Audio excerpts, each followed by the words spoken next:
morning, everyone. Happy Thursday. Happy National Zipper Day. I'm reading you a book today called Zippers Have Teeth. I Wonder Why Zippers Have Teeth and Other Questions About Inventions.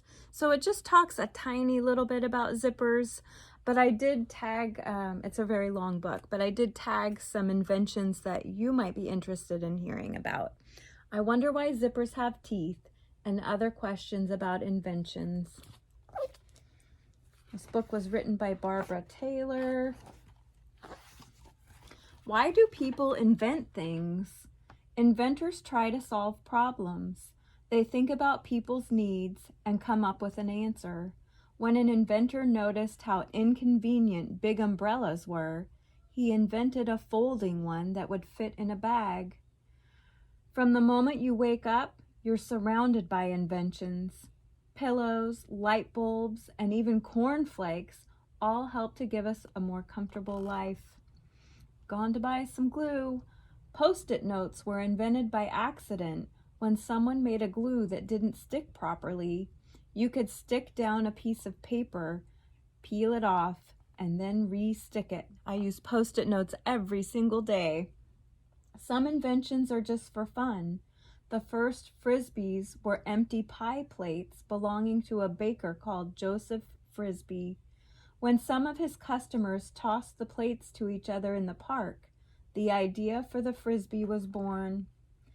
Safety pins were introduced almost 200, probably 30 years ago now. This book was written in the late 90s, but have a much longer history.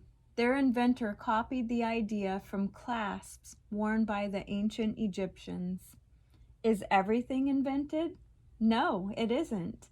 An invention is something new, like a paper clip, which never existed before someone thought of it. But things like coal and rubber weren't invented. They were already in the world and just had to be discovered. When people first discovered the milky juice of a rubber tree, they used it to make rubber. Later, someone invented rubber tires for cars and bicycles. Where do inventors get their ideas?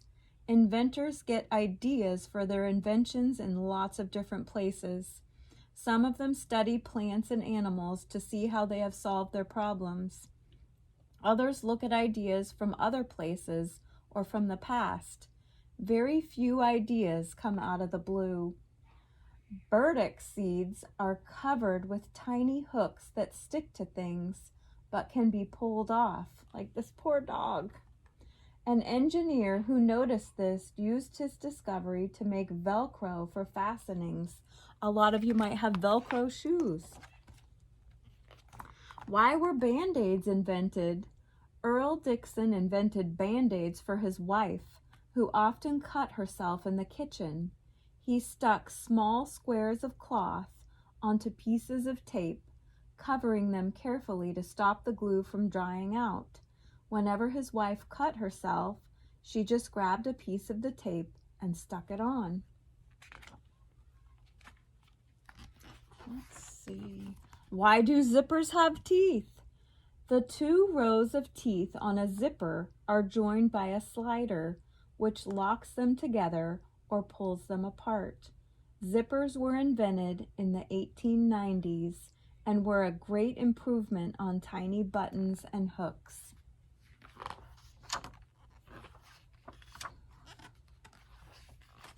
How do you make toast without a toaster? People made toast long before there were electric toasters. They put a piece of bread on the end of a long toasting fork and held it in front of a fire. The bread burned easily, though, and it needed very careful watching.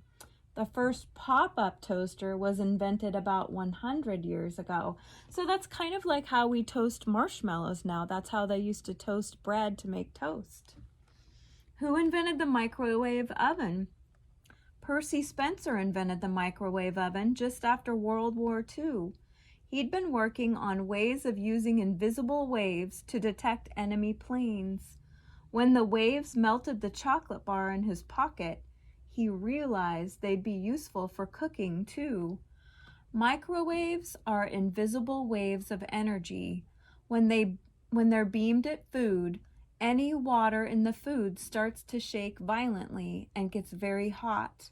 The heat passes quickly through the food and cooks it all the way through. Use my microwave every day too. Let's see. Is that it? That is it. So if you want to hear about more inventions like the first car, a computer that was as big as a bus,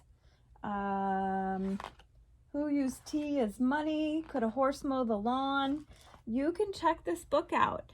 I wonder why zippers have teeth. I use zippers pretty much every day too. Some of my shoes have zippers, my jeans have zippers, some of my sweatshirts have zippers. I bet you guys use zippers every day too. I hope you enjoyed hearing about some of those facts, and I hope you guys have a really good day today. I'll be back here tomorrow. It's Friday already tomorrow. It's National Arbor Day, so of course we're going to be reading books about trees. All right, see you guys.